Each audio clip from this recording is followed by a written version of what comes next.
पीक विम्यासंदर्भात अजून एक या व्हिडिओच्या माध्यमातून खूप मोठी आनंदाची बातमी समोर घेऊन आलेलो आहे शेतकरी मित्रांनो. तर बघा शेतकरी मित्रांनो, पीक विम्यासंदर्भात गेल्या आठवड्याभरापासून आपण ज्या ज्या भागातील ज्या ज्या वर्षीच्या वेगवेगळ्या पिकाच्या, फळ पिकाच्या ज्या खऱ्या अर्थाने अपडेट समोर येत आहे, त्या तालुक्यानुसार, जिल्ह्यानुसार, सज्जानुसार घेण्याचा प्रयत्न करत आहे आणि आपल्या महाराष्ट्र राज्यातील आपल्या सर्व तमाम शेतकरी बांधवांपर्यंत पोहोचवण्याचा प्रयत्न करत आहे शेतकरी मित्रांनो. आणि त्या व्हिडिओमध्ये स्पष्ट सांगत आहे कोणत्या भागाचा आहे, कोणत्या पिकाचा आहे किंवा कोणत्या वर्षीचा आहे. त्यामुळे व्हिडिओ पाहत जा. व्हिडिओ न पाहता काही बांधव, काही शेतकरी पुत्र, शेतकरी कमेंट करतात, बातमी खोटी आहे, काही खरं नाही, देत नाही वगैरे. ऑलरेडी शासन निर्णय निघालेले असतात, तर निधीची तरतूद करण्यात आलेली असते. अशा परिस्थितीमध्ये सुद्धा त्यांना या गोष्टीवर विश्वास नसतो. त्यामुळे व्हिडिओ पाहत जा. व्हिडिओ पाहिल्या पाहिल्या तुमच्या सर्व शंका कुशंका दूर होऊन जातील. तुमच्या प्रश्नांचं उत्तर तुम्हाला व्हिडिओच्या माध्यमातून मिळून जातील. व्हिडिओ मोठा नसतो. त्यामुळे हा व्हिडिओ सुद्धा छोट्या खाणी बनवण्याचा प्रयत्न केलेला आहे. त्यामुळे व्हिडिओला कुठेही स्किप न करता शेवटपर्यंत पाहण्याचा प्रयत्न करा, जेणेकरून तुम्हाला सुद्धा कळेल की यामध्ये तुमचे मंडळ आहेत का आणि कोणती कंपनी आहे, किती रक्कम आहे आणि किती दिवसामध्ये हा तुमचा पीक विमा तुम्हाला मिळणार आहे शेतकरी मित्रांनो. तर चला उशीर न करता व्हिडिओला सुरुवात करूया. तर बघा शेतकरी मित्रांनो, खरीप 2025 पीक विमा मंजूर असलेल्या म्हणजे बघा मुळज, बेडगा, बेंबळी, नुरजखेडा, जागजी, कळंब, नायगाव हे जे काही महसूल मंडळ आहेत शेतकरी मित्रांनो, या महसूल मंडळातील शेतकऱ्यांना येत्या 8 ते 10 दिवसातच एक नुकसान भरपाई मिळणार आहे शेतकरी मित्रांनो. तर मंजूर असलेल्या जवळपास 43 पैकी 36 महसूल मंडळाला अद्यापपर्यंत 263 कोटी रुपयांचे वितरण झालेले आहेत. पीक नुकसान भरपाई पोटी आयसीआयसीआय लोंबार्ड पीक विमा कंपनी यांच्या माध्यमातून 293 कोटी रुपये देणार असल्याची माहिती आणि राहिलेले उर्वरित 22 कोटी रुपये ते जे आहेत ते 22 कोटी रुपये राज्य शासन देणार असल्याची माहिती मिळत आहे शेतकरी मित्रांनो. म्हणजे या वर्षी आता हे जे महसूल मंडळ आहेत म्हणजे ज्या जिल्ह्यातील म्हणजे धाराशिव जिल्ह्यामधील या धाराशिव जिल्ह्याला जवळपास 315 कोटी रुपये मिळणार आहेत शेतकरी मित्रांनो.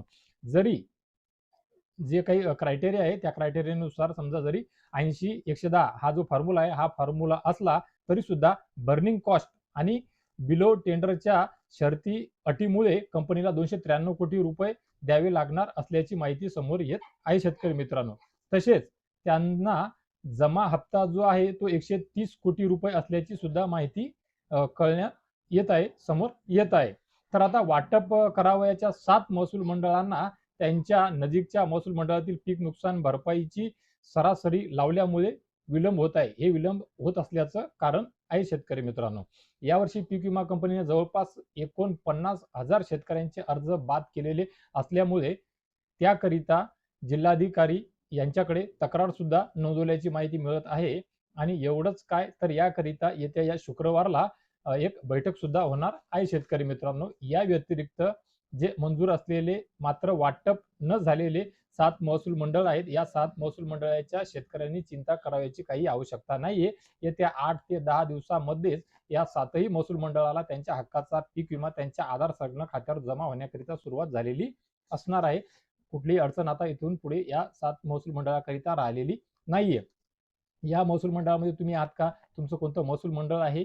आणि या व्यतिरिक्तही पीक विम्यासंदर्भात तुमचे कुठलेही कोणतेही प्रश्न असतील तर हा व्हिडिओ तुमच्यापर्यंत पोहोचल्याच्या नंतर 100% हक्काने तुम्ही तुमच्या शंका कुशंका, तुमच्या क्वेरीज, तुमचे प्रश्न या व्हिडिओच्या कमेंट बॉक्समध्ये विचारू शकता.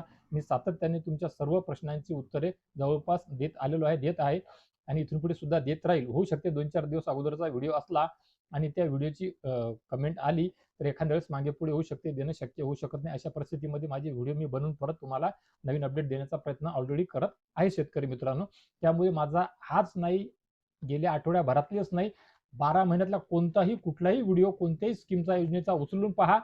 त्या ज्या तारखेचा तो आहे, ज्या महिन्याचा तो आहे, ज्या दिवसाचा, ज्या वर्षीचा आहे आणि त्या व्हिडिओमध्ये जी माहिती दिलेली आहे ती मिळती जुळती आहे, खरी आहे का नाही हे तुम्ही सुद्धा स्वतः चेक करू शकता शेतकरी मित्रांनो. तर बघा शेतकरी मित्रांनो, पीक विम्यासंदर्भात या 7 महसूल मंडळामधील जो मंजूर झालेला पीक विमा आहे तो त्यांना येत्या 8-10 दिवसामध्ये मिळणार असल्या संदर्भातली ही जी गोड बातमी आहे ही आपणा सर्वांना मी या व्हिडिओच्या माध्यमातून दिलेली आहे आणि आशा करतो या व्हिडिओच्या माध्यमातून दिलेली ही पीक विम्यासंदर्भातली गोड बातमी नक्कीच तुमच्याकरिता माझ्या इतर व्हिडिओप्रमाणे लाख मोलाची ठरेल, उपयोगी ठरेल आणि महाराष्ट्र राज्यातील आपल्या तमाम शेतकरी बांधवांना सुद्धा पीक विम्यासंदर्भात वेगवेगळी अपडेट मिळावी, या व्हिडिओच्या माध्यमातून दिलेली अपडेट सुद्धा मिळावी याकरिता हा व्हिडिओ नक्कीच त्यांच्यापर्यंत शेअर करा शेतकरी मित्रांनो. तर बघा शेतकरी मित्र हो, या व्हिडिओच्या माध्यमातून तुर्तास एवढेच. भेटूया अजून एका नवीन व्हिडिओच्या माध्यमातून तुमच्या आमच्या नवीन उपयोगी माहितीसह. आणि मी माझ्या प्रत्येक व्हिडिओच्या अखेरीस सांगतो त्यानुसार, आणि तिथून पुढे एका नवीन व्हिडिओमध्ये आणतो, म्हणजे आता ह्या व्हिडिओमध्ये सुद्धा आणलेली आहे त्यानुसार. भेटूया अजून एका गोड बातमीसह. तोपर्यंत धन्यवाद शेतकरी मित्र.